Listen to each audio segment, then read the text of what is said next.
Hello everyone, আমার channel টুকিটাকিতে তোমাদের সবাইকে ওয়েলকাম। তো দেখো, সকাল সকাল ব্লগটা শুরু করেছি। তো আমি রান্না করব সিমাই, সেজন্য কড়াইতে ঢেলে নিয়েছি। এবার সিমাইটাকে ভেজে নিই।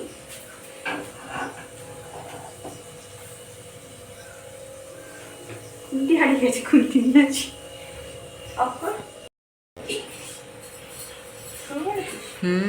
হাতা পাইনি, এই খুন্তি পাইনি, এই জন্য হাতা দিয়ে কাজ করতে হচ্ছে আমার।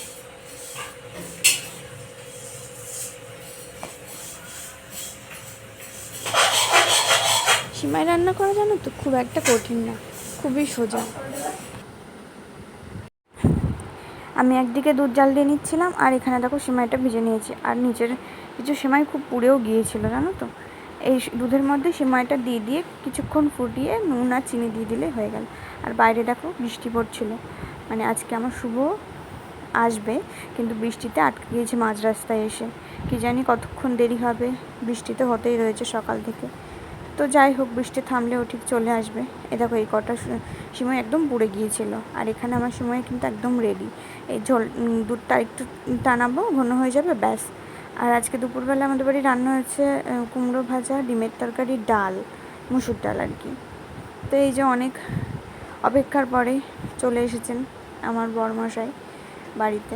প্রথমে ভাবছিলাম আমি হয়তো ছবি তুলছি, তারপরে বলছে কই তোলো, আমি বলছি ভিডিও হচ্ছে। সেই দেখো লজ্জা পেয়ে হেসে ফেলেছে। তো আমার জন্য কত কী কিনে নিয়ে এসেছে দেখো। মিছরি নিয়ে এসেছে, কমফর্ট আনতে বলেছিলাম সেটা নিয়ে এসেছে। তারপরে একটা খেজুরের প্যাকেট নিয়ে এসেছে, আমি এই খেজুরগুলো খেতে খুব ভালোবাসি। আর হলদিরামের চানাচুর এনেছিল, আর সোনপাপড়ি, আর হচ্ছে গিয়ে ওই চিপসের প্যাকেটটা। আর অনেকগুলো ফল এনেছিল, মানে অনেকগুলো বলতে কিনে এনেছিল শুধু আপেল, নাশপাতি আর কালো আঙুর, এই তিনটে ফল কিনে এনেছিল। এখন নাশপাতি খুব একটা ভালো পাওয়া যায় না, তো যেরকম পেয়েছিল আমি খেতে চেয়েছিলাম বলে সেরকমই নিয়ে এসেছিলো। আর কালো আঙুর খেতে আমি খুব ভালোবাসি। আর এনেছিল ছবেদা আর আম, এগুলো হচ্ছে বড় পিসিদের বাড়ির গাছের, আমার ছবেদাগুলো আমাদের বাড়ির গাছে। আর এই কাঁঠালটাও আমাদের বাড়ির গাছে অনেক বছর পরে নাকি অনেকগুলো কাঁঠাল হয়েছে, তাই আমার জন্য একটা পাঠিয়েছে। তো তারপরে দুপুরে খাওয়া দাওয়া করে আমরা ঘুমিয়ে পড়েছিলাম। ঘুম থেকে উঠে মা একটু ফল কেটেছিল, মানে আম, সবেদা এগুলো, তো সেটাই আমি খাচ্ছিলাম। মানে আমার হাত দিতে ইচ্ছা করছিল না বলে শুভ দেখো আমাকে খাইয়ে দিচ্ছিলো। আর ও কিন্তু আমাকে ভালোবাসে জানো তো, আমি সত্যিই খুব লাকি ওর মতন একজন বর পেয়ে। তো যাই হোক, খাওয়া দাওয়া হয়ে গেলে দেখো মাম্মা এসেছিল। আর শোনা কি করে মেরেছো শিয়ালকে, ডিসুম করে মেরেছো, ঠিক আছে। ভাই বাজার থেকে চপ কিনে নিয়ে এসেছে, আলুর চপ আর ক্যাপসিকামের চপ। তো সেই চপটাই মুড়ি দিয়ে সন্ধ্যাবেলায় খাওয়া হচ্ছিল। আর সবাই টিভি দেখছিল, মানে খেলা দেখছিল, ফাইনাল ম্যাচ। তো তারপরে খাওয়া দাওয়া করে এসে আবার টিভি দেখতে বসেছিল। আর এই সেই প্রাউড মোমেন্ট, প্রত্যেকটা ভারতবাসীর খুবই গর্বের মুহূর্ত এটা, মানে ভাষায় প্রকাশ করা যায় না এতটা আনন্দ। তো ব্লগটা কেমন লাগলো অবশ্যই জানিও, আর ভালো লাগলে লাইক, কমেন্ট, শেয়ার করো। আর আমার চ্যানেলটাকে প্লিজ সাবস্ক্রাইব করো। দেখা হবে পরের ব্লগে।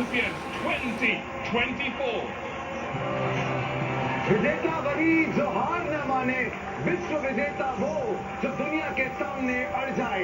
ये टीम इंडिया अड़ी है, ये टीम इंडिया लड़ी है।